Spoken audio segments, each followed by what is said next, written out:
Wabash Valley Chevy Dealers Sports Desk, here's Jack Burney. Good evening, everybody, and welcome back. The Indianapolis Colts may have lost their first preseason game against Buffalo Saturday, but the team feels confident about the direction of the team as training camp continues. A big reason why is the performance of both quarterbacks, Anthony Richardson and Gardner Minshew, in the game, as both guys continue to compete to be the Week 1 starting quarterback. Rookie Anthony Richardson got the start, shook off an early interception to put together a solid pro debut, completing 7 of 12 passes for 67 yards. Gardner Minshew came in during the second quarter, completed all 6 of his passes for 72 yards, leading a touchdown drive just before the half. Here's what head coach Shane Steichen and Richardson had to say after the game. He bounced back. Obviously, the first drive of the game, you get the pick there, and he comes back, and we started moving the ball pretty good. He threw some nice touch passes, good calm, had some good things, command of the huddle, all those different things. It was fun, just playing football again. That was fun, getting back in the groove. I think I had 2 or 3 drives. The first drive wasn't the best, turnover. We want to try to limit those as best as possible. Try to just find a way to manage it instead of trying to force it to be Superman. But learning experience for everybody, and just first experience overall, I feel like it was pretty good.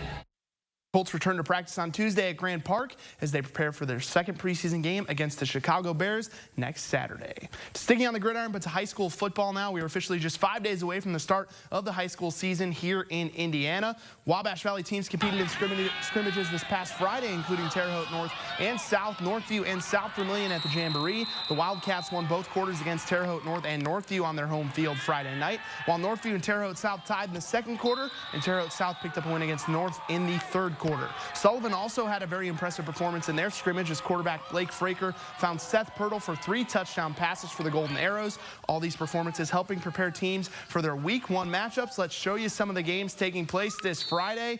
We got Terre Haute North. They'll begin the Coach Michael Gant era at home against the Northview Knights. Terre Haute South has a big matchup on their home field against Plainfield. The Golden Arrows of Sullivan, they'll welcome in North Knox to kick off their season. The South Vermilion Wildcats, they're going to make the trip to West Terre Haute to take on the West Vigo Vikings. And the Linton Miners, fresh off a semi-state appearance a season ago, open Park Heritage at home. We will have previews of these games leading up to Friday night. And then, of course, it's Week 1 to go into the end zone Friday, August 18th, as we recap all the games taking place around the valley. We'll take you out to the racing capital of the world next at Indianapolis Motor Speedway as the Brickyard weekend concluded with the NASCAR Verizon 200 at the Brickyard. The big winner on Sunday at Indianapolis Motor Speedway is Michael McDowell, who takes home the win in the Verizon 200 at the Brickyard. With the win, McDowell officially clinches a spot in the NASCAR Cup Series playoffs. McDowell led a career-best 54 laps on his way to his second Cup Series win, which follows his victory at the Daytona 500 in 2021. Not bad for your first career victories to be at the 2 most famous racetracks